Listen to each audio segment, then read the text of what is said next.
Welcome to the Deep Dive. Today we're exploring something really fascinating about communication. It goes way beyond just, grammar and vocabulary. Yeah. Our mission here is to figure out how to speak English so that you really connect, so people don't just hear the words, they actually feel them. Exactly. Because great English, the kind that really works, it's alive, it feels real. It's how we actually connect with each other. And it's a frustration we hear about surprisingly often from learners. They've got the grammar down, they have a good vocabulary, but then they speak and, well, it feels like something's missing. Like the message doesn't quite land or it lacks that emotional punch. Right. It falls a bit flat, maybe. Precisely. And what's really interesting from the sources we looked at is that real communication, effective communication, it isn't really about getting every sentence perfect. Okay.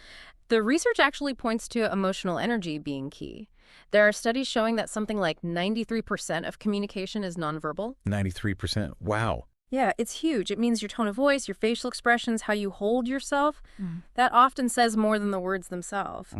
And when you speak with real emotion, people just naturally lean in, they pay attention, they remember you, and they feel more connected. They want to connect. It's often that missing piece. That 93%. Yeah. That's kind of staggering. Yeah. So if someone spent years just drilling grammar, how do they even start focusing on something that feels so,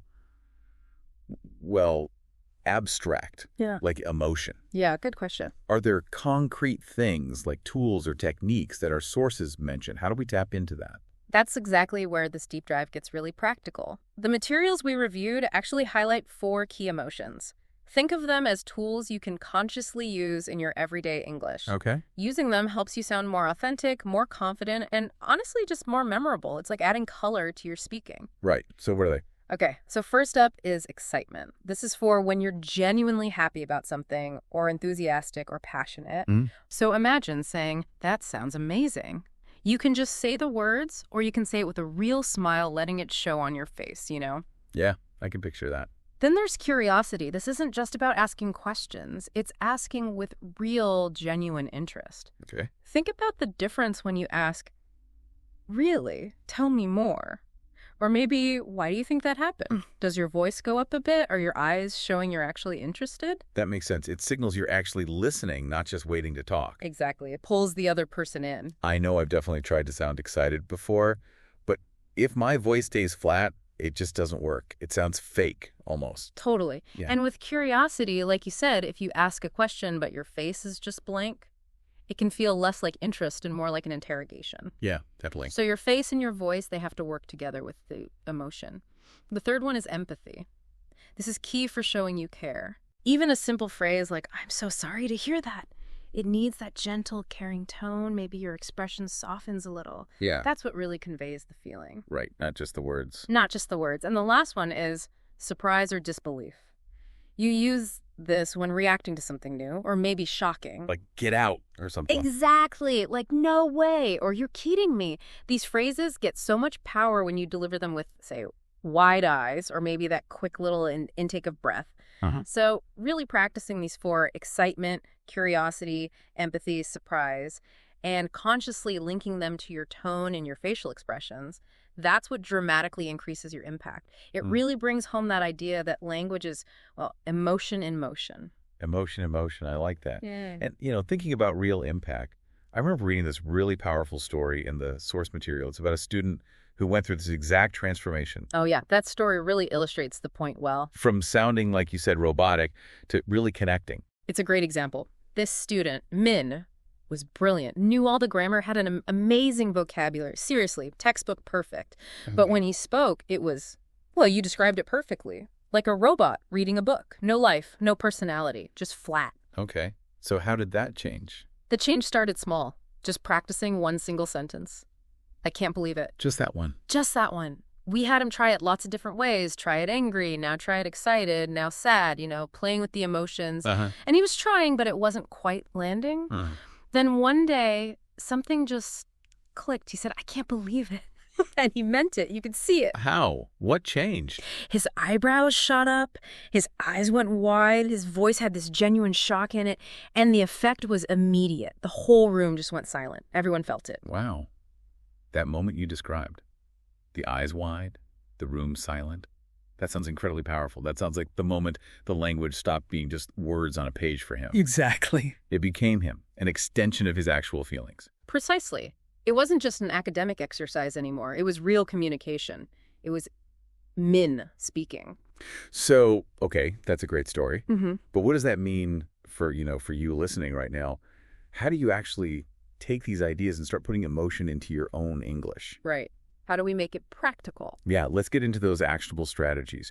Beyond just knowing about excitement or empathy, how do we actually do it? How do we bring them into our speaking? Okay, so the experts we reviewed boiled it down to 4 pretty simple ways. First, use your face. Seems obvious, but maybe it's not. Well, we often forget your facial expression is like the opening line. It sets the tone before you even speak. Smile when you're happy or saying something positive. Frown slightly if you're confused or concerned. Lift your eyebrows when you're surprised. It helps the listener understand the feeling behind the words. Okay, use your face. Got it. What's next? Second, play with your voice. This is crucial. Avoid speaking in a monotone, that flat delivery we talked about. Right, the phone book voice. Exactly. Vary your pitch. Let it go up when you're excited or asking a question. Let it drop lower when you're serious or making an important point. Did you give an example? Sure. Try saying, I really didn't expect that. Let your voice be a bit slower, more serious. Maybe drop the pitch at the end. Okay. I really didn't expect that. Now contrast that. Say, wow, that's incredible. Let your voice be brighter, faster, maybe rise in pitch. Wow, that's incredible. Yeah. Okay. Pretty different. You feel it immediately, right? Definitely. I can relate to the flat voice thing, especially like if I'm tired or just reading something. That third one you mentioned about pausing, that sounds interesting. Feels a bit counterintuitive. Aren't we supposed to avoid awkward silences? It does feel counterintuitive sometimes. But number 3 is slow down, pause. Okay. Powerful emotion often needs a little space. It doesn't live in rushing your words. Silence, used deliberately, can actually add weight and impact. It lets the emotion land. Think about saying something like, I don't know what to say. That little pause right there, it conveys uncertainty or being overwhelmed much more effectively than just rushing through the sentence. Right, it gives the gravity. Okay, that makes sense. And the 4th one? Fourth, mirror native speakers. But here's the key. Don't just watch movies, because acting can be, highly stylized. Right, not always natural conversation. Exactly. Watch real people talking. TED Talks are great for presentation style. YouTube vlogs can be good for casual chat, even podcasts like this one. And when you watch or listen, don't just copy the words. Pay attention to their tone, their rhythm, how they pause, and crucially, try to copy the feeling behind what they're saying. So like how actors train, they don't just memorize lines. Precisely. They inhabit the emotion. Think of yourself as the lead actor in your own English journey now. You're learning to feel the lines, not just say them. That's a really cool way to put it.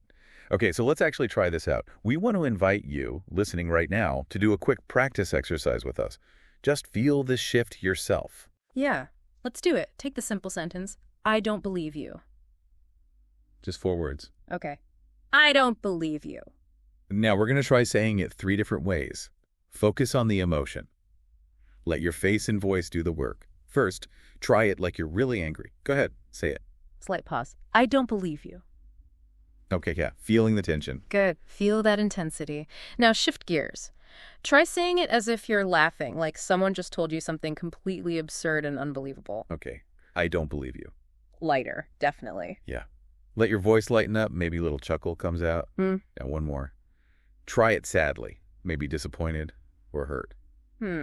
I don't believe you.